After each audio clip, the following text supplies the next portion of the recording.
Hey there, Ali Midawi here with the ME Studios, and today I have a privilege to interview a gentleman you're going to want to hear from. Reverend Akey Ahiem, a 74-year-old and the oldest of 9 siblings, who was born at the home of Albany, Georgia, with the help of a midwife. He has completed his education in the Trenton school system, graduating successfully. Over the years, he has explored various careers, gaining diverse experiences, and at the age of 40, he experienced salvation. He received comprehensive biblical education from Philadelphia Bible College, now known as Cairn University. His wife, Jennifer Ahiem, a dedicated nurse, has been his steadfast partner. He's a licensed preacher of the gospel and a licensed and bonded public insurance adjuster. As a passionate educator, he teaches the gospel of Jesus Christ at Metro Public Adjustment, Inc., and also provides life skills education. He is blessed with 3 daughters, 3 grandchildren, and 4 great-grandchildren, with a 5th on the way. His 15 years of service in the juvenile justice system and 5 years in the adult prison system as a preacher have been deeply fulfilling. Additionally, he has cherished teaching Sunday school for 32 years. He has been honored with the title of Man of the Year by the Progressive Baptist Association and received the President's Award from Metro Public Adjustment, Inc., along with numerous other awards and certifications. Ladies and gentlemen, give your warm applause, virtually or in person, to the one and only Reverend Akey Ahiem.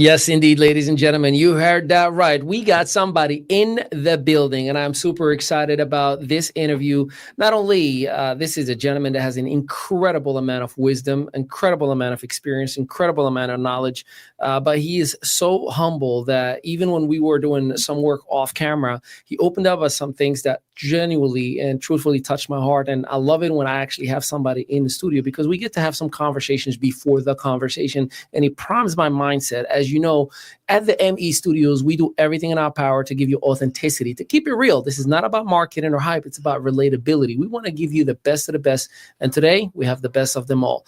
Reverend Akey Ahiem, first and foremost, thank you so much for giving me the opportunity, for taking a ride down here and bringing your beautiful bride, who is not on camera right now, but we are delighted that you are in here. Thank you for being here with us. So let me just dive right in. First of all, Jersey. I mean, we went from as the monologue has stated, you were born and raised in Albany, Georgia. I was born there till I was 5 years old. Then my parents kidnapped me and brought me to North Jersey, to Trenton, New Jersey. I need a little bit more information on that, because I mean, we're getting right in the thick of it. What do you mean by your parents kidnapped you? How do you mean? Well, I had no choice in the matter. Well, tell me. Well, you know, the South was, back then, the South was not nowhere near like it is now. It was purely prejudicial. Like you well know, I was not born in a hospital. I was born through a midwife who brought me into this world. Actually, I was born in a house. And back then, picking cotton was the big thing. I never picked cotton, but I remember my father putting, you know, the long sacks. I remember my father putting the back of the sack, fill it up enough to sit me on it, so he could pull me as he picking cotton. But it got to the point he got sick of picking cotton, and him and my mom decided the best thing to do was get up out of Georgia so they could have a better life and a better way of living. And Jersey was the place to be. Well, you know, back then it was like even in your culture, you go, if you got family there, you go there and they look out for you till you get up on your feet, and it keeps going on Absolutely. and on. And that's what happened with us. A lot of our family, some of our family was there. So we went there, the same thing. When they came up, we took care of them until they was able to get on their feet. And we got up into New York and everything. So it worked out. I didn't understand prejudice till I got up north. When I was down south, I was Anna Mae Singleton's grandson. Anna Mae Singleton carried a lot of weight because she cooked for everybody, she baked for everybody. And when they tell I went anywhere, they say, "Who that? That's Anna Mae Singleton's grandson." They would just give me stuff. And plus, I was like one of the firstborn. And so all my cousins and stuff would come by, pick me up, take me to movies and everything. It was a great life. I didn't even know how to fight till I got up north. Huh. So you have a few siblings. You're one of 7?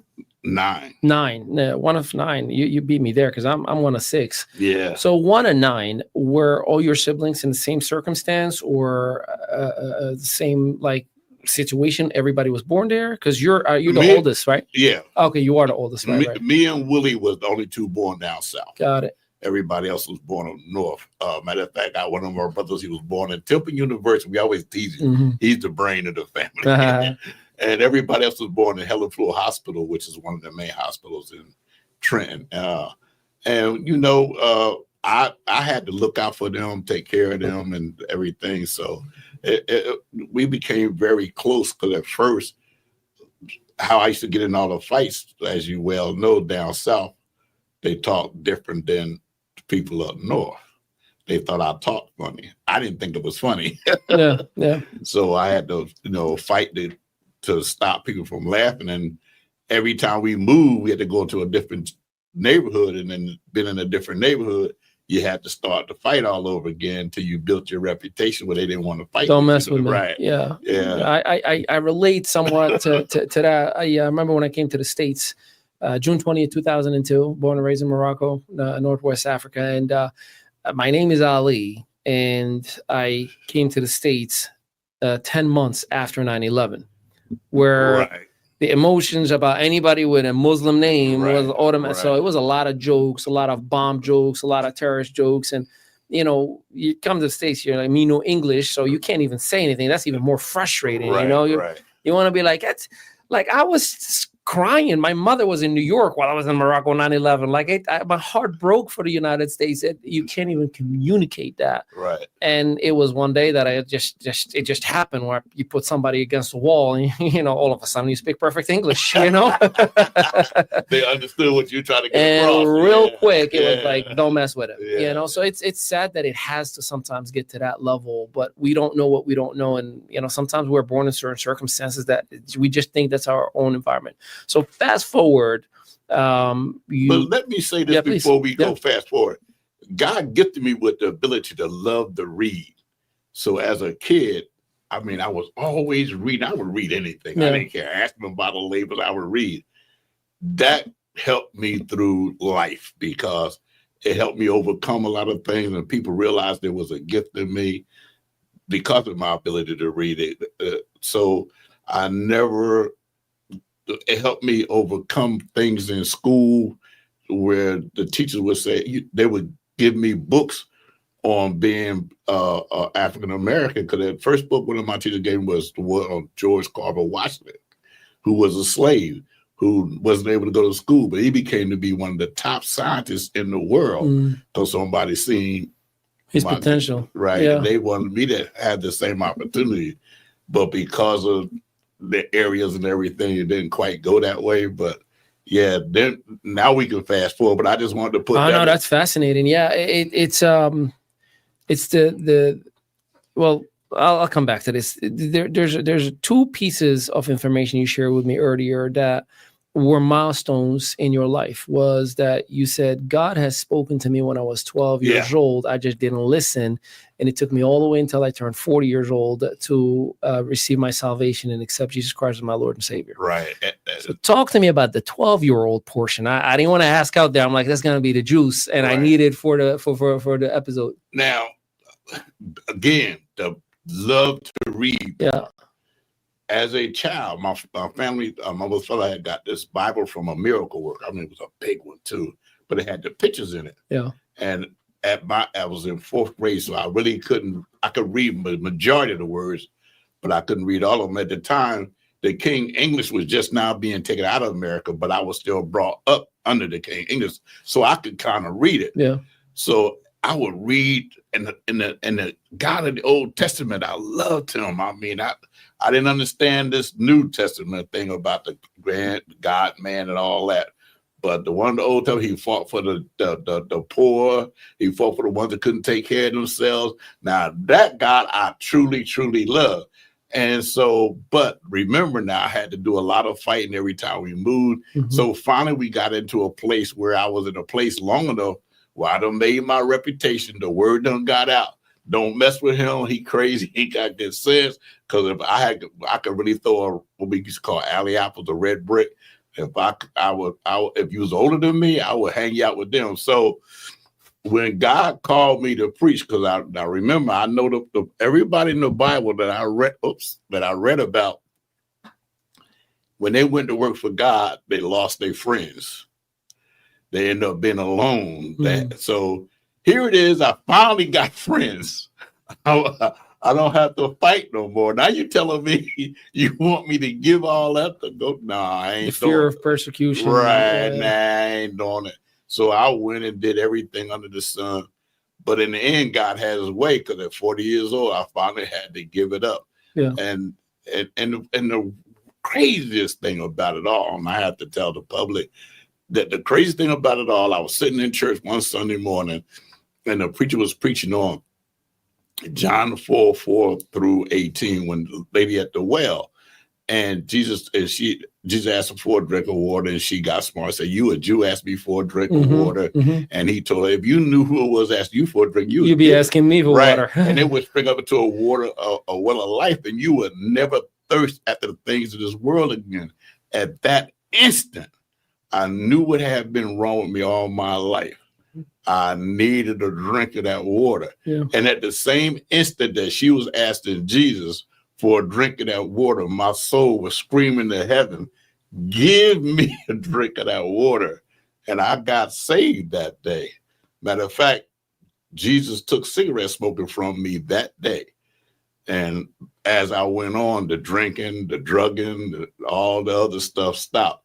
But that day, just to let me know who he was in my life, how great he took cigarette smoke. And people have to go through hypnotherapy, acupuncture, and all that stuff. I was a smoker myself, yeah. and I understand. I quit cold turkey, and it was just because I'm hard-headed. And somebody said, "Yeah, right, you'll never stop." And I went from a pack a day. I'm like, I never touched it till this day. Praise God. I never touched it. Yeah. And God probably used that to get you so you knew who you were. When I look back at the different sequences in my life, that was a moment that has put a major positive impact on my relationship with my wife and our relationship with spirituality and so much more that unfolded. So, on another setting, when you're interviewing, then I'll tell you that whole story. So, another thing that you said when we're doing the work in the other rooms, you've mentioned, and I quote, this is a direct quote.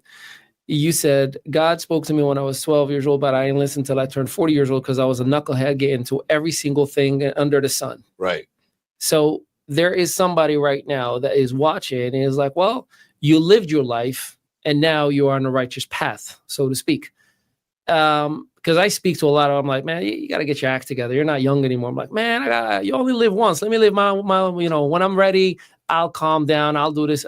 What is your message to that person who's thinking, I'm going to live my life to the fullest, and when I'm ready to settle, then I can go ahead and, it's almost as if the church or the word of God, it's a cultural thing that calms me down instead of it being part of my life. What is your advice for that one person, or the younger version of yourself was like, I'm still young, I got time?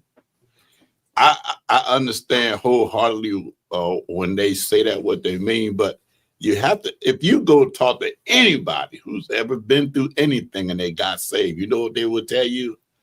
If I had known, I would have done this a lot right. So if anything says anything to you, is that they telling you, don't waste your life like I did. That's my whole purpose, because I wasted all them years when I could have been doing something constructive instead of doing something destructive. Because what I didn't realize, which I do testimony about this in church, I was trying to help the devil kill me. You know how crazy that is? You can take that to the bank, Rich, because that should be on a t-shirt. Wow. That was deep. Yeah. I've never heard that way. It's and you know, and we spoke about, you know, earlier, there are some of us who think I am so far deep in sin that I am not worthy of looking the other way. Right. You know, like man, God wanted nothing to do with me. Like I've done so many wrongs.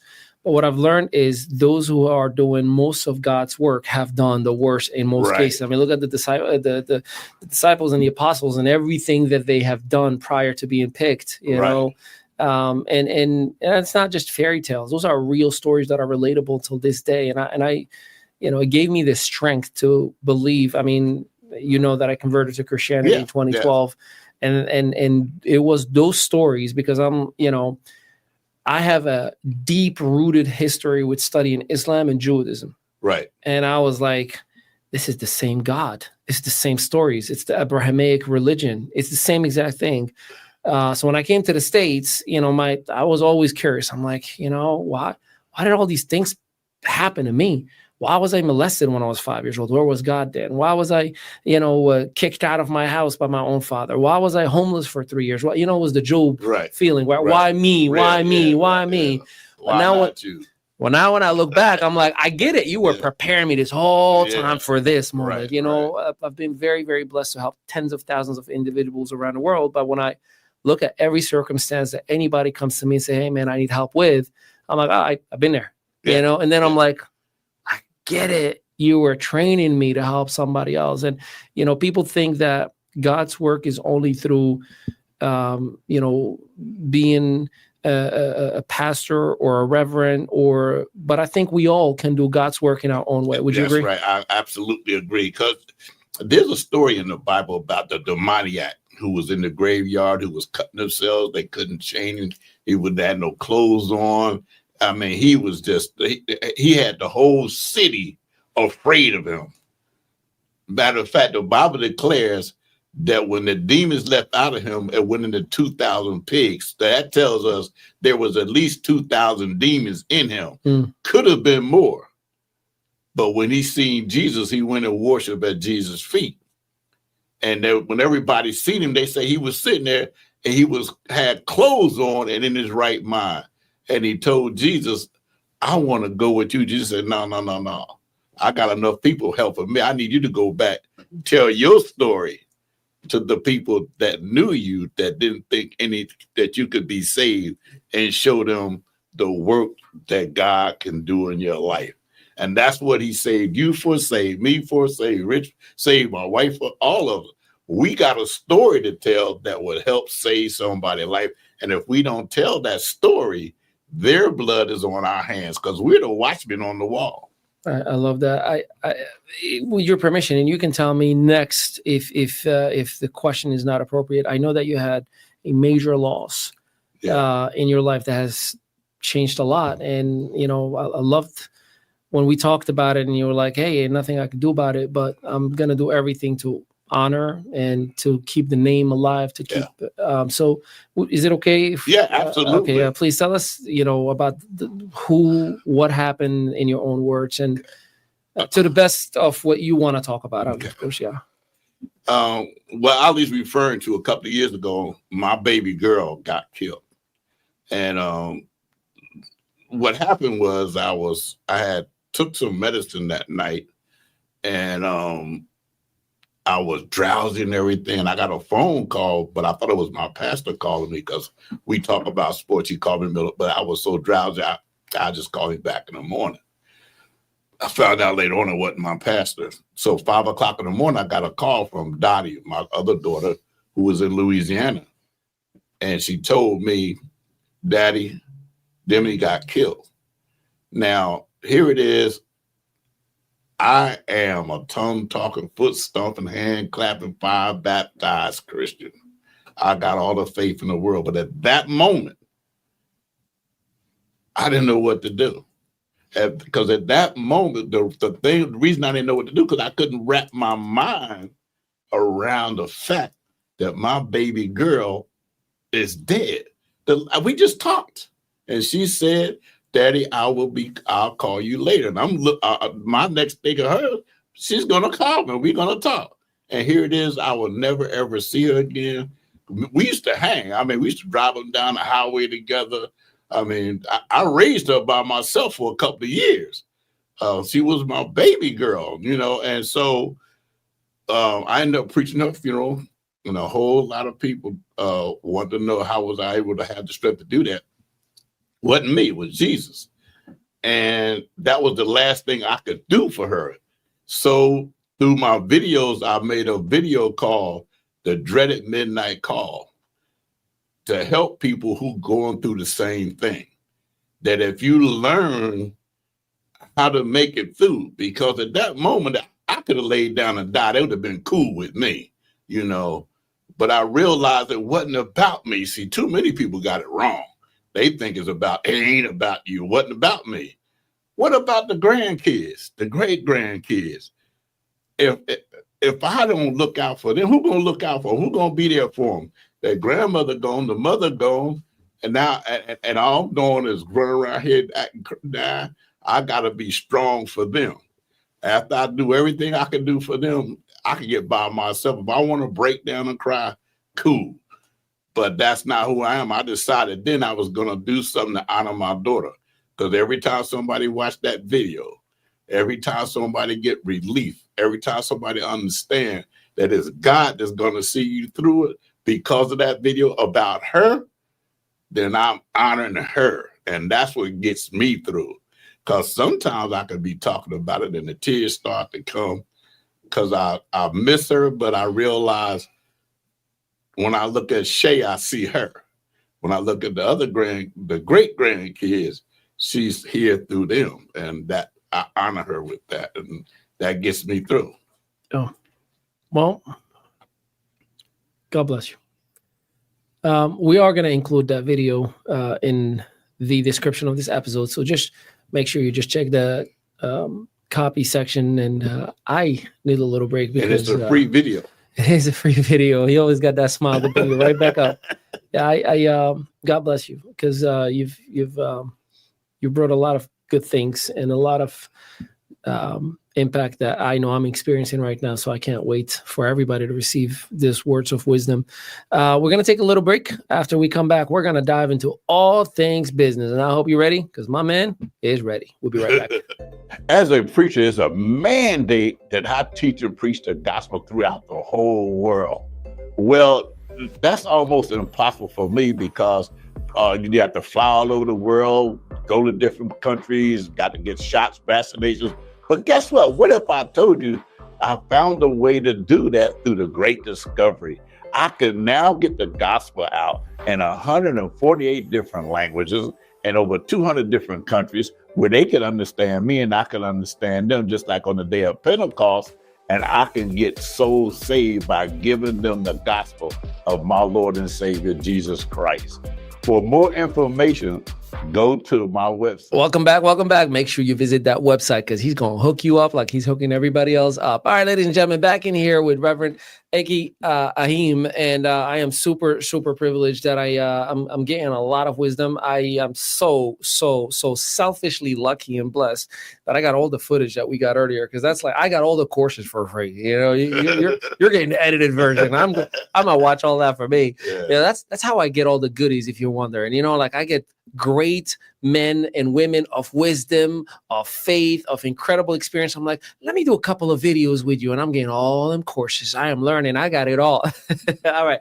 Let's talk about the public adjuster side of things, right? Yeah. There's many people who have heard that term, but they don't really understand what's the difference between an insurance agent, a public adjuster, and a claim adjuster. Like, walk me through what you do specifically, and what does that mean? First of all, let me correct the fallacy that you made. Please. Most people have no idea about a public adjuster. There you go. They don't. When we post something about public adjuster, what's that? They know what it is as far as a car go. But a house, no clue whatsoever. Okay, help me out. And we've been in public adjustment industry, been around over 100 years. Matter of fact, that was created by the federal government for each state because the insurance company was taking advantages of people and they had no recourse. So they created an entity called us. But for some reason, it's been a well-kept secret. So now, because the big bad wolf does not want somebody to know that you can help me out to get what's really mine. Okay, I get it now. Right. And they believe this. They got lobbyists and they spend a lot of money. I've had to go to the courts and be on when we had to go down. They were trying to raise the lower the rates for being able to help people through the insurance industry. Mm-hmm. We had to go down and give testimony and all that to keep them from doing that. So, yeah, but you know, what people really don't understand, and they will, a public adjuster is an advocate for them. Because think about it, when I be talking to people, I do this to them. I say, listen, you call your insurance company. You say, I got my insurance adjuster coming out here. Who pays his paycheck? Well, the insurance guy. So who will you work for? The insurance company. Well, don't you think you would want somebody working for you that's on your side, that try to look out for your best interest? Because if I'm working for the insurance company, I have certain things that I have to do to keep my job. Right. And it might not be your best interest. That's right.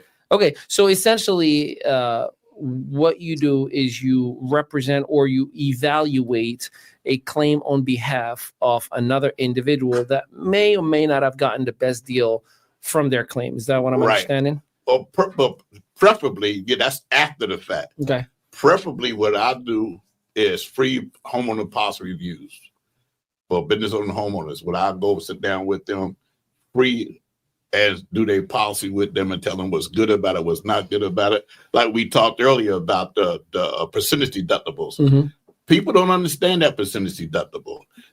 And for those of you who don't know what that is, that's when, if you just give me an example, if you have a $400,000 home and you have a 5% wind deductible, you now, before you can get one penny, you got $25,000 deductible. So if the claim is worth $24,999, you will not get one penny. Mm-hmm. So when that's crazy. And they did it on purpose because it used to be just hurricane deductibles, but because of Superstorm Sandy, they downgraded it so they couldn't hit people with that deductible. They found a way around it and started hitting people with the wind deductible. All claims outside the house are wind deductibles. So can anybody shop for a public adjuster? Yes. Okay. Yes. So what would you like us to know about what you do and why I want to do business with you, sir, beside the fact that you are amazing in every single way? What do you want them to know? I want you to know that I have one thing and one thing only in my mind. I want to help you. I want to serve you. Team Jubilee is what I want to bring to people. In the Bible, Jubilee is in the 50th year. Everything that's been lost, if you sold yourself into slavery, you get out of free from slavery, you get your property back.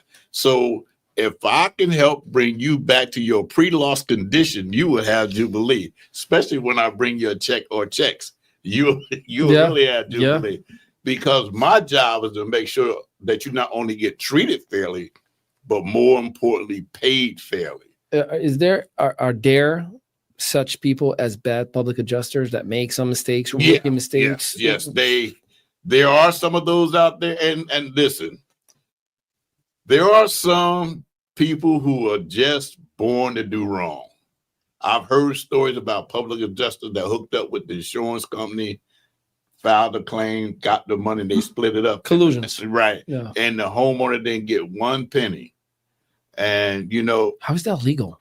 It's not legal. If people know what to do, they can file a claim with the bank and insurance. So there's gray areas that they can get away with. Okay, so let's talk about those gray areas. What are some of those mistakes or gray areas that somebody needs to be aware of? First of all, when you're dealing with it with anybody, you need to at least find out who they done business with. What is their star rating? Everybody. And you can see all that information. Yeah, a lot of it you can. And like I tell people, you get referrals from people. That's don't look in the phone book and pick an adjuster out of there because you don't know who they is. Most of my clients come from referrals. Somebody referred me in. Or if they check their website out, you could. A lot of times they don't have a website, which you told me about. They aren't legit, right? I just told him. That's all. I just told him you about a website. Right here, y'all. Mercer County Public Adjuster.com, a beautiful website. I just told you. Go on. So you know you need to really, because your home is your most valuable asset. You don't want to put it in the hands of just any and everybody. Because I have people that when they recommend me, I can tell people honestly, you can check me out. You can go with my license. You can find out I've never had a judgment against me. I've never been to court. I never had bad things said about me. Not that I ain't gonna say they didn't think so. But it's not in print. So I'm there for you. First of all, remember this. I work for a higher authority. I just ain't working for the company I work for. I work for the Lord Jesus Christ. And if I do something that's not right, he going to hold it against me. So I got to make sure I do the right thing all the time. Not just some of the time, all the time. Yeah. Can you share with us some of your favorite story in your career that you've helped somebody that just is a memorable experience that you can think of all the time? You heard me talk about reopening claims. Okay. So when I first got into the business, brand spanking new, I got hit with got a fire. Really didn't know what I was really doing, but I had enough people around me that I could get information from to help me through it. Anyway, I wrote the claim. Now, first of all, let me preface this with this, set the stage. The lady had been with the same insurance company for 30 years. She had filed a claim 8 years prior, and it was a small claim, so they gave her everything. So you couldn't tell her she didn't have the best insurance company in the world. So 8 years later, she get a fire. She filed a claim. They was going to give her $125,000. Depreciated $14,000, so she'd get $111,000. So she asked them, "What you gonna do about my siding? Because it got dingy from the smoke." Don't worry about it. We'll power wash it. So the red flags went up. She got in touch with us. I got sent out on the claim. When we did the claim, reopened the claim, she ended up with $269,000 altogether. So that 114 that they was going to give her, that 111 they was going to give her wasn't worth nothing. That's insane. Because they left a lot of things off. They like additional living expenses, going living in a house where it's comparable to the one. If you got 2 bathrooms, you get a house with 2 bathrooms. And a lot of times, if you get moved out of your area, now you get traveling. There's so many things out there that homeowners don't know about or don't really think about. Yeah. I was talking about that the other day, that when you have a fire and you're in a hotel, and we did a class once where they had us sit down and write down everything in our kitchens. And the majority of us only got half, and we left off a third. Now, that was just the kitchen. What about the rest of the house? If you had a fire, you in a hotel, insurance company hand you a paper, write down everything you lost. Now, you're not going to put down dishes. Why? Because you're eating off a plate. You're not going to put down clothes. A lot of clothes you're not going to put down. There are so many things that you're going to leave off. And I feel like you're not even in a mindset to I mean, you just lost your house to a fire or your business. How are you going to even bother? And that's why you need somebody else helping you. Yeah, no, that's amazing. You mentioned that it's a 100-year-old industry as a whole. Yeah. You've been for the last 15 years, 16 years right now. And how often do regulations change or rules, policies? I mean, do you have? They change on a regular basis. That's why we have to continue to get CE credits. They keep up, because the insurance industry wants to always try to change the rules in their favor. Like some of these insurance companies, they got a thing called continuous, and like if there used to be, if something was hidden and you didn't see it, you could file a claim for it because you didn't see it. So how could you deal with it? But now they trying to put it under seepage and long-term care, and they write it in their policies where you can't get paid for it. Just and people think, and it cracks me up when people say, "Oh, I got the greatest insurance company in the world." I'm like, "Yeah, till you really need them." Yeah, and that's the thing. I mean, you're paying a policy every single month while everything is okay, but then the one time that it's not, that's where you really need, right, the return of investment, if you will, as a whole. So, we talked earlier about 3 advices, top 3 things, big mistakes. If you were to look at as a whole, and there's somebody who, I mean, the Popeyes right around the corner from us just went down on fire 2 months ago, I think 3 months ago. Yeah, and I mean, that place is still like not cleaned either. So it makes me wonder, like, what happened to the business owners? I mean, how devastated. What are some of the things that you would want to advise somebody to look for, be careful with, pay attention to, not get involved with, anything that you can share with us? And that's because I promise you guys that I'm going to get as many chicken nuggets that McDonald's is going to sue us. Yeah. Well, the one thing you really got to make sure that you get a public adjuster on your side, period. Because the public adjuster they are not lawyers, but equivalent to a lawyer. But if you go to court without a lawyer, guess what? You're going to get eaten alive. That's the same thing when you go against the insurance company by yourself. Same scenario. So there's so many things that need to be done when you have to deal with a fire. That's why I do everything virtually except for fire and water damage, because you have to be there in person. Because the replacement cost versus actual cash value. Actual cash value, usually a client might get anywhere from 75 to a half of what they really deserve.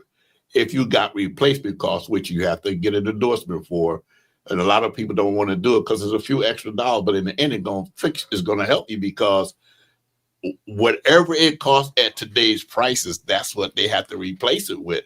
So you get your stuff replaced and you ain't got to worry about it. Or you get actual cash value where you can only go get half of what you had. So you're out of pot when you could have just spent a few extra dollars and got it. Here's another one. A lot of people paying for sump pump endorsements and don't have a sump pump. Or you got a sump pump and no endorsement for it because they don't know which is another reason I do a free policy review. And like I said, replacement costs, all these things you got to know about. And there are certain policies out there, named the H01, that don't cover water damage. So if your children overflow the tub or the sink or the wash overflow, you got to dig in your pocket because you're not covered for it. So if I do it ahead of time, I can let you know you need to upgrade your policy, because I don't sell insurance. I can only tell you what you need to do. Yeah. And once you upgrade it, so now if you have damage, you covered. What's the best way that people can connect with you other than going to the beautiful website, mercercountypublicadjuster.com? I don't know. Well, you can call the corporation that I work for, Metro Public Adjusters. Everybody knows me if you call there, or look on Facebook, LinkedIn, TikTok. He is a TikToker, ladies and gentlemen. YouTube, you can find me. He doesn't do much dancing on TikTok, but he definitely has a lot of wisdom. Yeah, so I'm easy to find. Yeah. Matter of fact, that's why I'm here, so you can find me. We're working on that right away. We're going to take one more break. After we come back, we're going to take a little bit onto the vision, the mindset, the great of Reverend Akey Ahiem. We'll be right back. As a passionate educator, I teach the gospel of Jesus Christ. Also, at Metro Public Adjustment Incorporated, I also provide life skills education.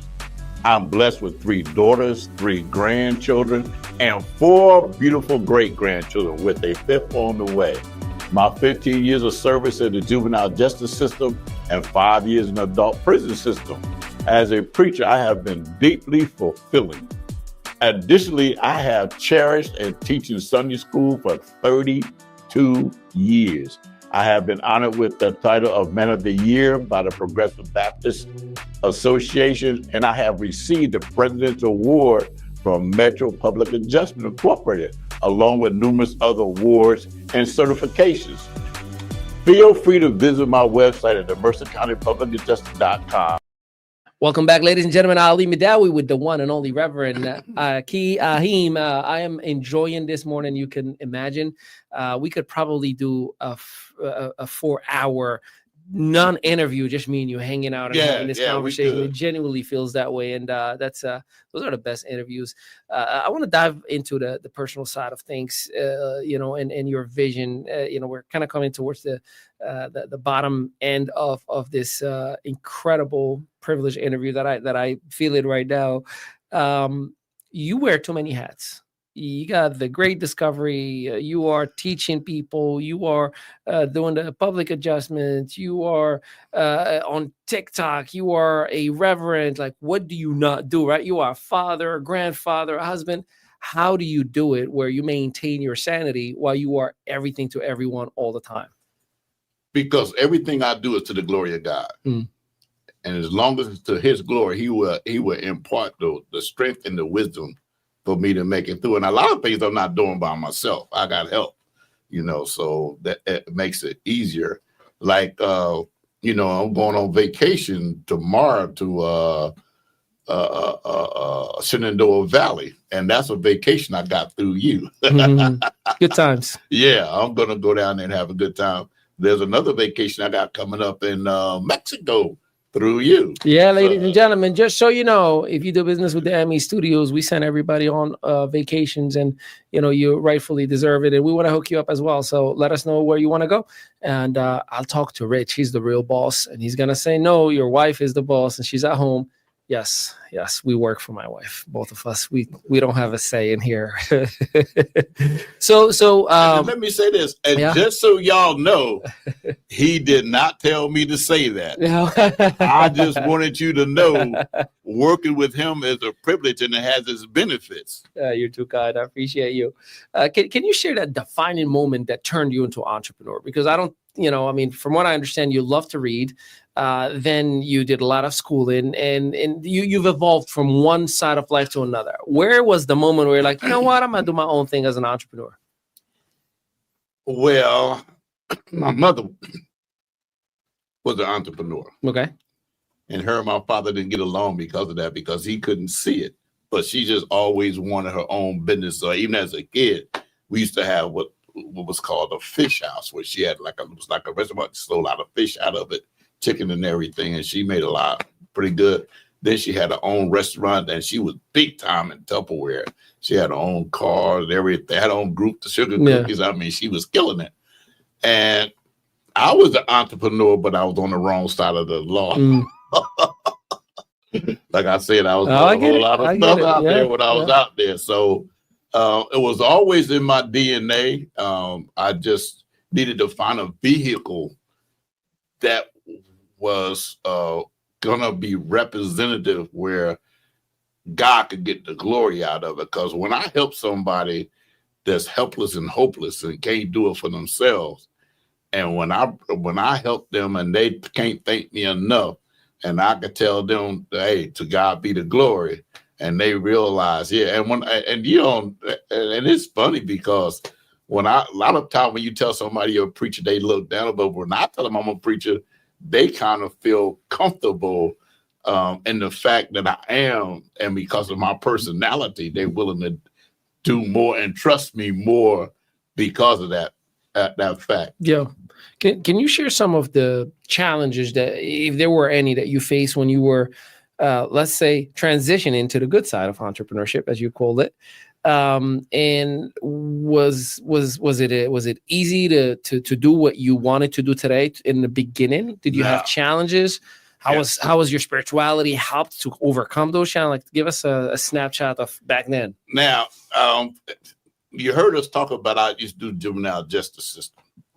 What wasn't brought up that you need to get a background check. And at one time, after I got saved, I tried to get my record expunged.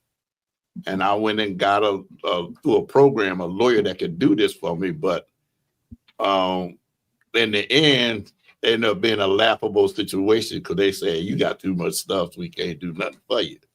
So to tell you how God operates, so after a few years went by, I wanted to get into the juvenile justice system, but they had to have a background check. And God fixed it where I got through the background check, so I was able to do the juvenile justice system and the adult prison system. So that was just getting me ready for the public address, because you gotta have a background check for that too. And what happened was, because I had a record, I had to jump through hoops and wait longer to get my license. So when the head man at the bank and insurance called me personally, and we talked, and when he realized I hadn't been in any situations for over 18 years, he said, "Man, here's your number, here's your public justice license, go do your thing." And I've been into it. Matter of fact, a lot of people in my company know my story.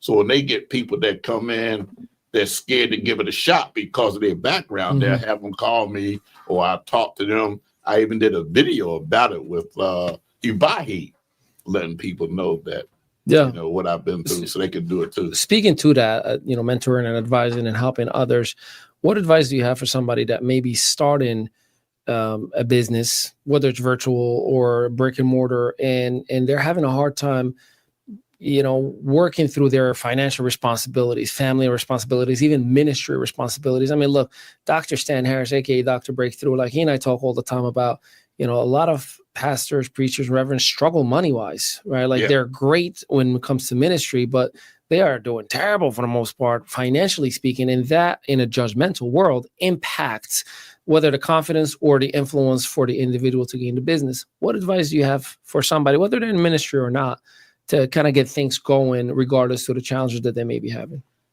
The one thing you got to have, I don't care what it is, ministry, business, entrepreneurship, a mentor.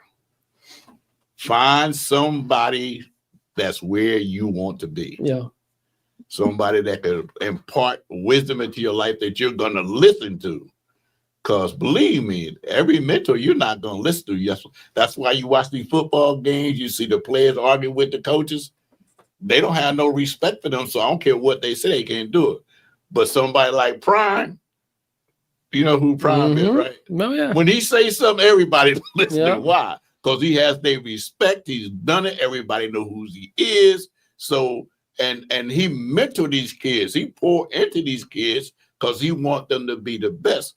He don't have an ulterior motive. It's not about money. It's about making. Oh, he's made his money. Yeah, he's made his money. He doesn't have to do any of what he's doing. Like, my man Prime, unfortunately, got a surgery. Like he removed his big toe. Yeah, and I didn't realize when it happened to him, it happened to me. Only I didn't lose my toe, but they were scared it was because I'm diabetic that they was going to have to cut it off because the sore had the same thing happened to him.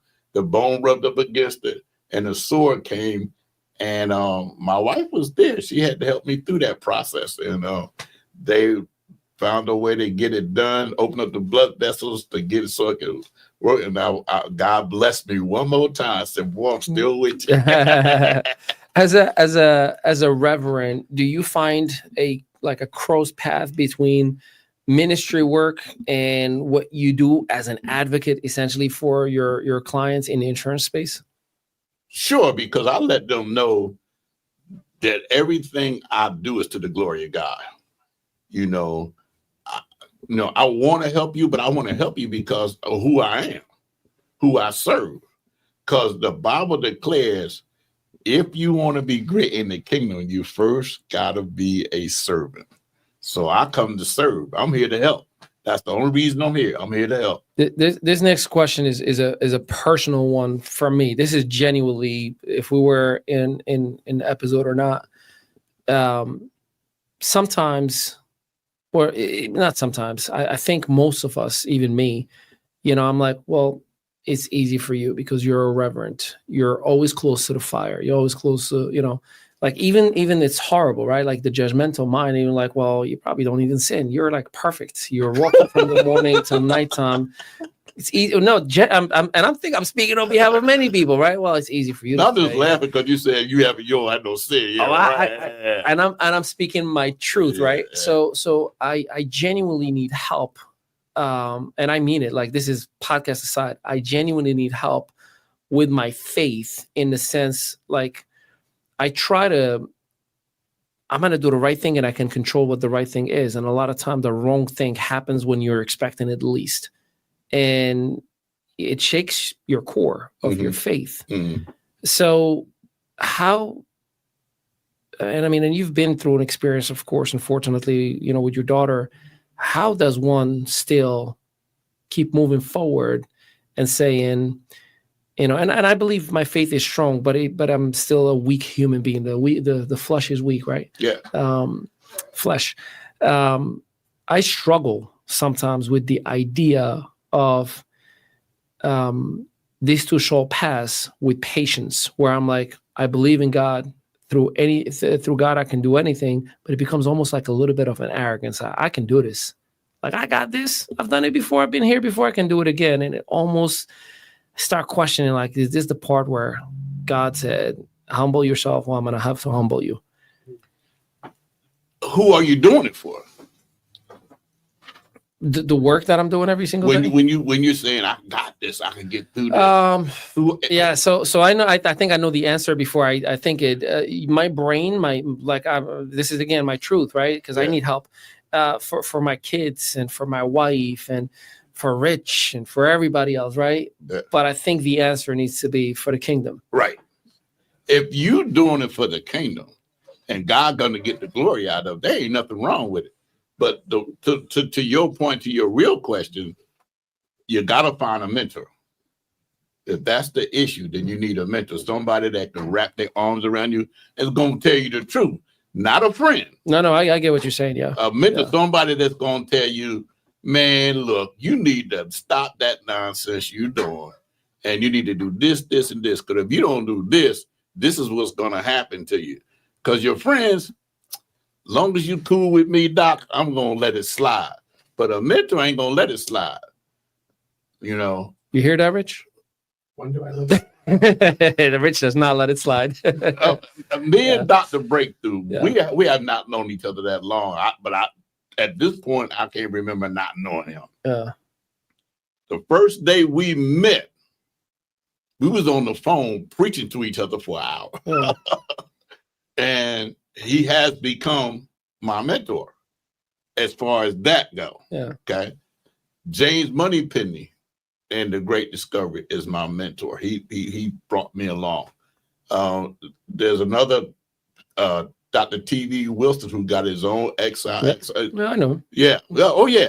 I was with him today. Mm-hmm. Oh yeah. Yeah. Oh yeah. He want me to come in and start teaching and preaching and all that with him. Yeah.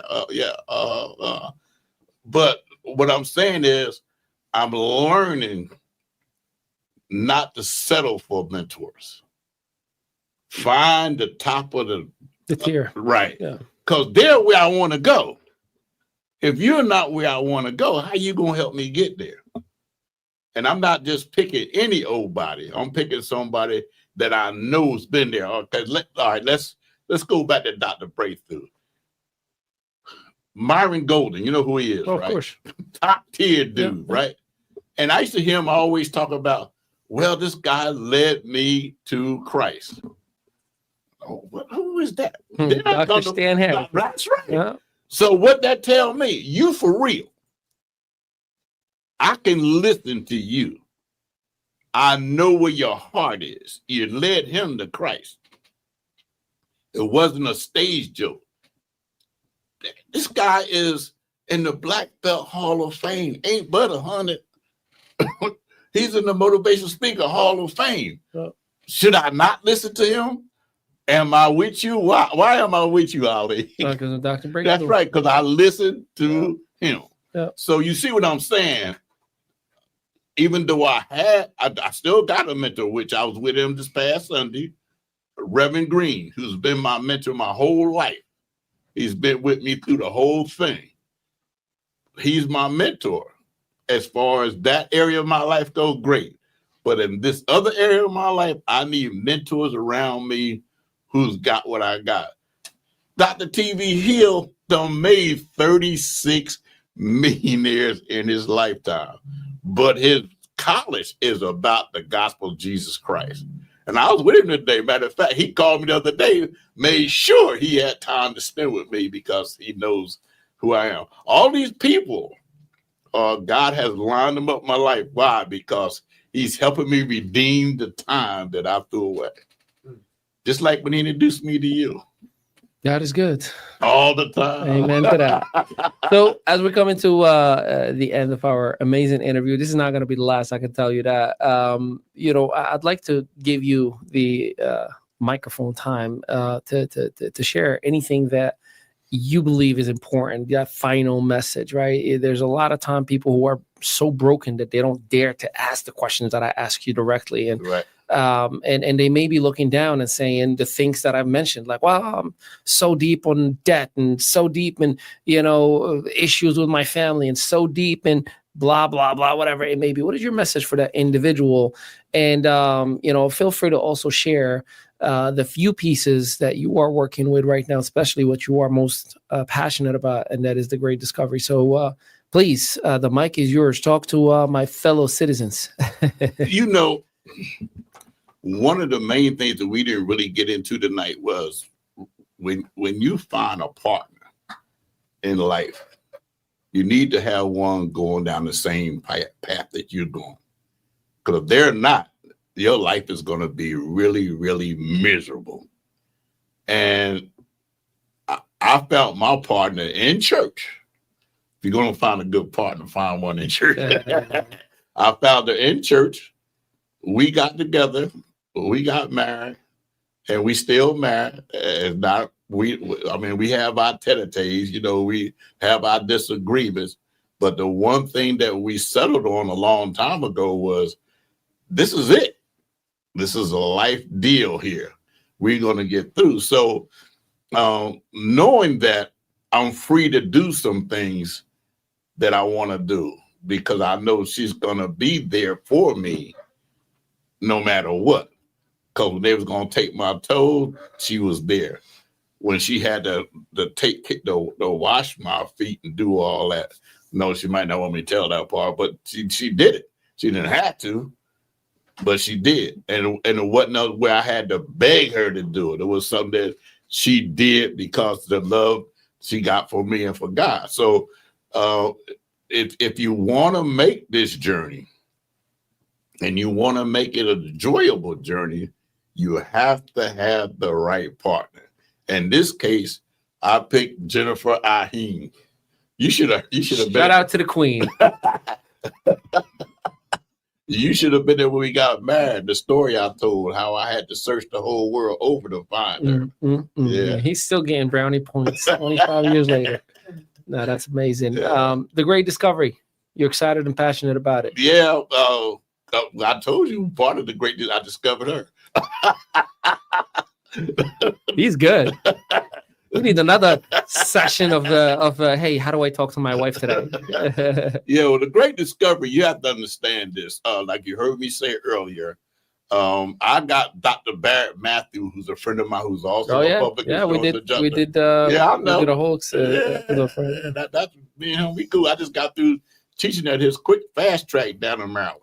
Shout out to Dr. Matthews. So he was the one that showed me the video with the different languages being spoken.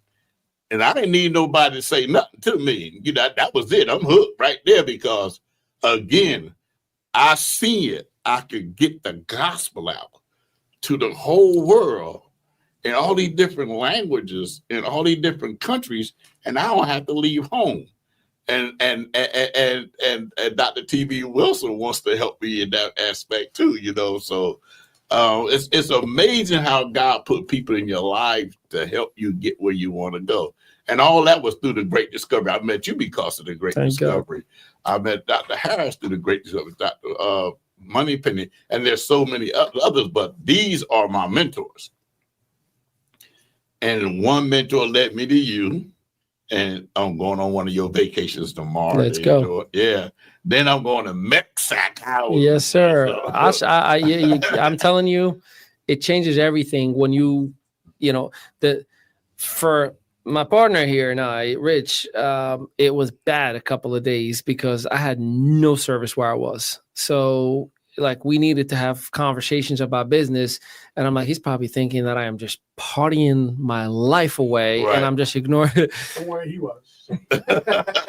A little. But yeah, the reels that he sent, the pictures were I did. Yes. I had to take some videos, but I will say, when you disconnect for a little bit, just to recharge your batteries in Clearwater beaches, and you get to enjoy yourself for a couple of days and treat yourself with that experience. And I'm telling you, you're going to go for an all-inclusive food, beverage, and lodging, and you're going to love it. It is not, just leftover room because it's no. You're going to go for the cream of the crop. You're going to have the ultimate experience. And yes, to my brother over here's points, there are videos and pictures that I'm going to be sharing, and it's going to be like, there's no way I'm going to get this. And, all you have to pay is your taxes on it. So, we're excited for you. Look, I want you to know that I'm very grateful for meeting you in person, hearing your story in person. I've done a little bit of my homework beforehand, right? I was watching some of your videos to learn your personality,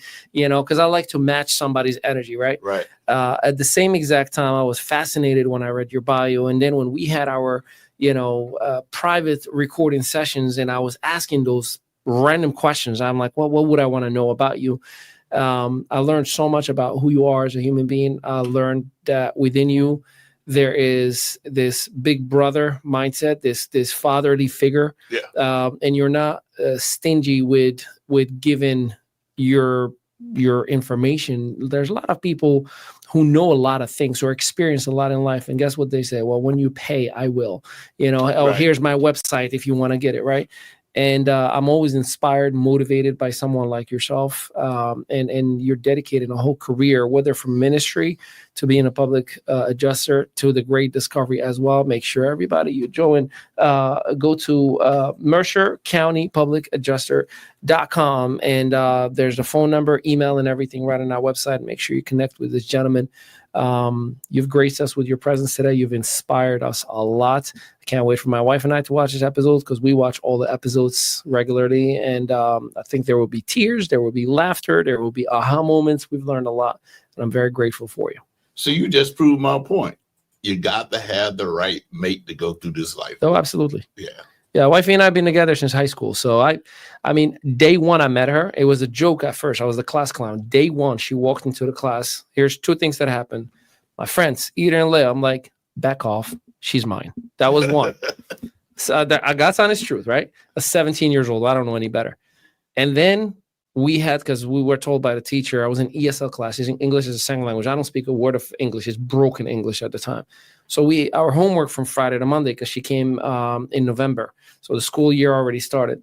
I need you to write one pager introducing yourself to a new student. Her name is Claudia Maritza. All right, cool. So I got a 6-pack. I am the sexiest in the class. I've never met this girl at the time. I don't know what I know, right? I'm just thinking I'm going to be the class clown that I know I am. And I read this whole thing, and she's like not knowing what I'm saying because she didn't speak a word of English. And all I said at the end, anyways, will you marry me? And it was a moment everybody laughs about it.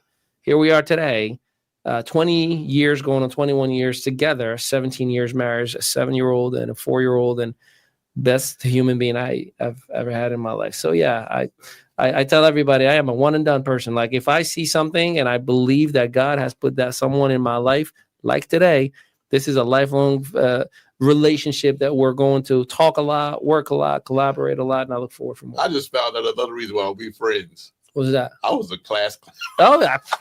We connected the first day we talked, and you laid a lot of wisdom on me. I mean, I was going through a lot in the last couple of months, Right, I know about a lot of losses. Right. Yeah. And well, started Jason Lee, who we lost. He was 44 years young. Went to sleep, didn't wake up. A good friend of mine for 20 years. Yeah, I remember you telling me about that. Yeah. And, it was our father-in-law, and then it was Kalpesh Bahat, who, another amazing human being, 39 years old, just went out with his family, came home, had a seizure, brain dead for a week, and then, unfortunately, they had to pull the plug.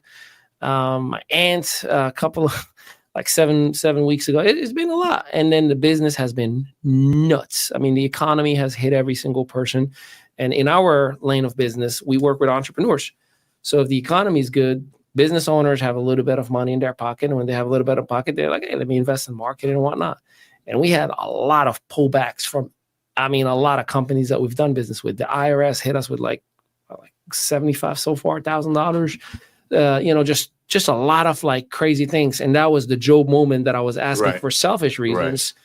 Right. It's like, I believe wholeheartedly in Jesus Christ as our Lord and Savior. We never miss service. My kids, my wife, and deep inside, I'm like, that child was like, Dad, do you love me now? Am I good enough now? Like, come on, what did I do? What do I have to do? And it's just sometimes you don't know what you don't know.